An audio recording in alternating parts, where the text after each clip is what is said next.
Alors, on a invité les chefs des principaux partis fédéraux en cette dernière semaine de campagne électorale à venir répondre à nos questions. Vous pouvez rattraper mon entrevue avec le chef du NPD, Jagmeet Singh, sur notre site nouveau.info. Et ce soir, mon invité est le chef du Bloc québécois, Yves-François Blanchet. Bonsoir, M. Blanchet. Bien le bonsoir. Merci beaucoup d'avoir accepté notre invitation. C'est un grand plaisir d'être ici. Alors, plongeons. Vous faites campagne sur l'autonomie du Québec. Vous présentez comme le Bloc québécois comme le meilleur parti pour défendre cette autonomie-là, notamment en matière de santé. Vous refusez, par exemple, que le gouvernement fédéral impose des normes nationales, par exemple, dans les soins de longue durée. Donc, s'il y avait une prochaine pandémie, parce qu'on sait qu'en matière de soins de longue durée, il y a des provinces où ça a peut-être mieux été qu'au Québec. Donc, s'il y avait une prochaine pandémie, puis qu'on voulait arriver avec une proposition de s'inspirer des meilleures pratiques inspirées des différentes provinces, ça, je veux dire, vous préféreriez vous passer de cette expertise-là plutôt que de vous plier à des normes nationales? Il y a plusieurs éléments. Dans un premier temps, le mot autonomie est un mot que je n'utilise jamais. Il est associé à une forme de nationalisme un peu mou dans lequel je ne me reconnais pas. Normes nationales, bien, il y en a déjà un assortiment de normes nationales qui sont les normes du système de santé québécois. Et c'est le Québec, comme n'importe quelle autre province, qui est responsable et qui a la juridiction, la compétence, au sens à la fois constitutionnel et au sens capacité, au sens connaissance. Le fédéral ne gère pas de système de santé. La seule réponse qu'il me donne, c'est oui, oui, dans l'armée. On comprend qu'on n'a pas la même envergure de système de santé. Si on veut que le système fonctionne mieux, avant de dire « je connais ça mieux que toi, fais donc comme je te dis parce que je suis Ottawa », Ottawa devrait simplement, comme toutes les provinces et le Québec le leur demandent, faire les transferts d'argent pour les soins de santé, pour alléger les listes d'attente, pour mieux traiter les infirmières et le reste du personnel médical, pour avoir davantage de ressources dans les soins de longue durée. Si le Québec avait été adéquatement, et selon les ententes, adéquatement financé en amont de la pandémie, on aurait eu beaucoup moins de problèmes, et c'est probablement vrai dans plusieurs autres provinces. Retenir l'argent dont le Québec a besoin crée une pression énorme sur le système de santé québécois, dont les bénéficiaires souffrent éventuellement, bien sûr. Poursuivons sur le sujet de la juridiction des provinces en matière de santé. Erin O'Toole s'est fait poser la question il y a quelques jours. Quelqu'un lui a demandé si une province adoptait une loi qui restreignait très sévèrement l'accès des femmes à l'avortement. Est-ce que vous envisageriez d'intervenir comme fédéral? Puis il a dit, bien moi, je suis pro-choix, mais je respecte la juridiction des provinces. Donc, maintenant, vous êtes en chambre, puis il y a un parti qui propose d'intervenir dans les affaires d'une province pour permettre aux femmes de cette province d'avoir accès à l'avortement. Est-ce que vous votez contre au nom de la juridiction des provinces? Imaginons, je mets le cas extrême, je suis pas en train de faire la promotion d'une idée en particulier, bien que ça pourrait être tentant, en Europe.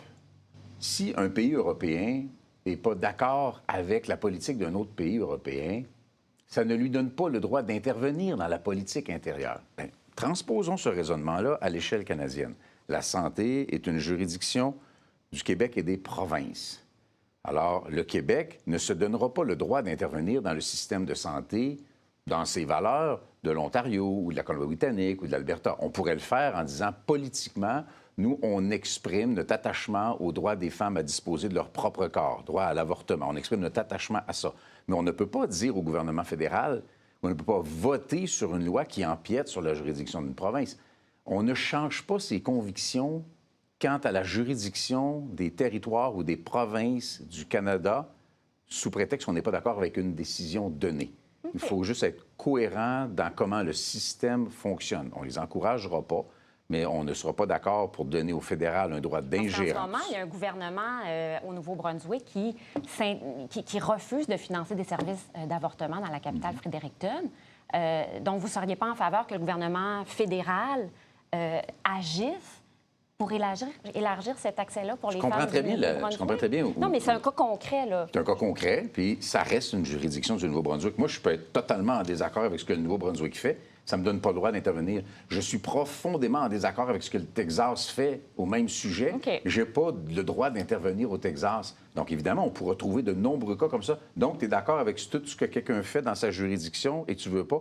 Je ne veux pas reconnaître une autorité supérieure à Ottawa sur ce que sont les juridictions des provinces. Parce que le jour où on ouvre cette porte-là, les provinces sont des succursales assujetties à l'autorité d'Ottawa. Et singulièrement dans le cas du Québec, et Dieu sait qu'on l'a vu dans les derniers jours, Ottawa ne sert pas le Québec. Donc, je suis en désaccord à ce qu'on renonce à nos capacités et nos juridictions. On a beaucoup parlé de Québec bashing dans les derniers jours. Bon, vous vous êtes insurgé contre cette question qui vous a été posée dans le débat en anglais, qui sous-entendait que le Québec a un problème de racisme. Et là, cette discussion-là a pris des proportions considérables. Vous n'avez pas lâché le morceau. Et là, tous les chefs de parti ont pris position contre cette question-là. Ceux qu'on n'entend pas dans cette discussion-là, c'est les gens qui en subissent du racisme, du vrai racisme. Au cours des 2 dernières années, il s'est passé des choses au Québec et au Canada qui ont permis une prise de conscience collective sur le fait qu'il y en a des inégalités raciales. Avec ce débat-là sur est-ce qu'on accuse injustement le Québec d'être raciste ou pas, ces personnes-là sont complètement évacuées du débat. On ne les entend pas. Est-ce que c'est pas regrettable, quelque part? C'est très regrettable. Si on veut s'attaquer au racisme, attaquons-nous à ce qui est raciste. C'est comme si la question suggérait... Sauf que personne n'en parle de ça en ce moment-là. Bien oui, parce qu'on parle... Et vous non plus, là. Oui, mais un instant. Moi, je me suis présenté dans un débat où il aurait dû avoir un certain nombre de sujets abordés qui ne l'ont pas été. Pas juste celui-là, puis pas juste un autre. Là. Il y a un certain nombre de sujets qui auraient pu ou dû être abordés. La première question sous-entendait pas. Elle affirmait que la loi québécoise était raciste et que je cautionnais, que le Bloc cautionnait une loi raciste. Ils ont ouvert une discussion que je n'ai pas demandée, mais qu'est-ce que vous qui a dites aux pris Québécois qui a pris beaucoup d'ampleur. Parce que on vous a beaucoup entendu Oui, mais c'est eux qui ont occupé un espace qui aurait pu servir mais là, à vraiment aujourd'hui, je vous donne l'occasion. Le Bloc québécois a toujours lutté contre toutes les formes de discrimination, toutes les formes de racisme. La loi 21 n'est pas un exercice raciste ou discriminatoire. Elle dit simplement que pour avoir le privilège de travailler pour l'État québécois comme employeur en poste d'autorité, les gens devront, pendant un certain nombre d'heures par jour, renoncer à exprimer par leurs vêtements ou par un signe quelconque leur préférence religieuse. De la même façon que si moi je travaillais dans une institution publique du Québec, j'aurais pas le droit d'avoir un gros chandail. Donc c'est ça que vous dites aux gens qui j'aurais pas le droit d'avoir un gros chandail qui dit racisme. C'est ça votre... C'est ça que vous leur dites? Laissez-moi répondre à la question. Mais non, là, vous êtes parti pour défendre la loi 21, mais c'était pas ça ma question. Mais le Bloc a toujours été très actif pour dénoncer le racisme. Si on veut lutter contre le racisme, luttons contre ce qui est raciste. La loi 21 ne l'est pas. Je n'ai pas ouvert le débat là-dessus lors du débat en anglais. J'ai subi l'ouverture du débat là-dessus. Je suis tout à fait prêt à dire on est passé à autre chose. On sera les premiers à lutter contre les formes réelles de racisme et non pas celles qu'on instrumentalise contre le Québec pour faire du millage politique. Et si les chefs de partis fédéraux avaient été sincères, ils seraient intervenus tout de suite, pas en français seulement le lendemain, et auraient demandé des excuses tout de suite, pas 6 jours plus tard après l'Assemblée nationale du Québec.